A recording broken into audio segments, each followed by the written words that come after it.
ونسلم على حبيبه الكريم. أما بعد فأعوذ بالله من الشيطان الرجيم. بسم الله الرحمن الرحيم.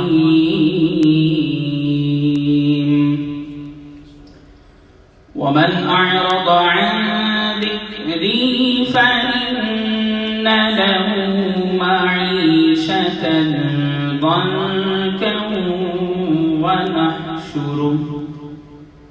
معيشة ضنكا ونحشره يوم القيامة أعمى. آمنت بالله صدق الله العظيم وبلغنا رسوله النبي الكريم الأمين. مولاي صل وسلم دائما أبدا على حبيبك خير الخلق كلهم. ثم الرضا عن أبي بكر وعن عمر وعن علي وعن عثمان ذي الكرم. بندائے پروردگارم امت احمد نبی دوست دارے چار یارم تابع اولاد علیم مذہب حنفیہ دارم ملت حضرت خلیل خاک پائی غوث اعظم زیر سایہ ہر ولی. گنج بخشے فیض عالم مظہر نور خدا ناکس اور پیر کامل کاملہ اور رہنما. حمد و ثنا کے بعد معزز سامعین کرام، ذوی احتشام بزرگوں، دوستوں، محترم بھائیوں اور بہنوں، آج کا جمعۃ المبارک انشاءاللہ تعالی گناہوں کے اسباب اور اس کے نقصانات پر ہوگا. Today we are going to discuss that what are the reasons and the asbab of sins, and if you are sinner as per Quran and Sunnah, what will happen with you. So inshallah we are going to discuss about گناہوں کے اسباب اور نقصانات. میں نے آپ کے سامنے جو سورہ طٰہٰ کی آیت مبارک قرآن سے پڑھی، رب تعالیٰ فرماتا ہے جس نے میرے ذکر سے، نصیحت سے روگردانی کی، جو میرے حکم سے مڑ گیا، فرمایا اس پر دنیاوی معیشت تنگ کر دی جائے گی. عام لفظوں میں یہ ہے کہ اس کا دنیا میں رہنا اس کے لیے مشکل ہو جائے گا، اس کی روٹی روزی کم کر دی جائے گی، تنگ کر دی جائے گی، اور قیامت کے دن اسے اندھا اٹھایا جائے گا. تو صاحبان جی وقار، آج ہمارا جو ٹاپک ہے وہ گناہ کے بارے میں ہے کہ گناہ کیا ہوتا ہے. What is the meaning of sin. Islam میں گناہ سے، سن سے کیا مراد ہے، اور پھر قرآن اور سنہ کے اندر اللہ تعالیٰ نے، پھر حضور علیہ السلام نے ہمیں کیا ارشادات فرمائے ہیں، اس کے بارے میں مختصر سا بیان ہوگا. اللہ تعالیٰ سے دعا ہے کہ اللہ تعالیٰ آج کی ہماری گفتگو قبول فرمائے. صاحبان جی وقار، گناہ سے مراد ہے اللہ اور اس کے رسول کی نافرمانی کرنا. سادہ لفظوں میں اللہ اور اس کے رسول کی نافرمانی کرنا یہ کیا ہے؟ گناہ ہے. To be disobedient of Allah and Allah subhanahu wa ta'ala, Rasulullah sallallahu alaihi wasallam is called گناہ. اللہ اور اس کے رسول کی نافرمانی کرنا یہ کیا ہے؟ گناہ ہے. اس سے مراد یہ ہے کہ اللہ تعالی نے جو احکامات عطا فرمائے، اللہ تعالیٰ نے حکم فرمایا کہ نماز پڑھا کرو، بندے نے نماز نہ پڑھی، زکوٰۃ دیا کرو، جتنے بھی احکامات ہیں، اگر آپ اس کے اگینسٹ گئے تو آپ نے گناہ کر دیا. اسی طرح جو حضور علیہ السلام نے ارشاد فرمایا، اگر کوئی اس کے اگینسٹ گیا تو اس بندے نے گناہ کیا. اور پھر حضور علیہ السلام نے فرمایا، آپ نے فرمایا کہ الاسم ما حاکا فی صدرک وکرہت ان یطلع علیہ الناس. علماء فرماتے ہیں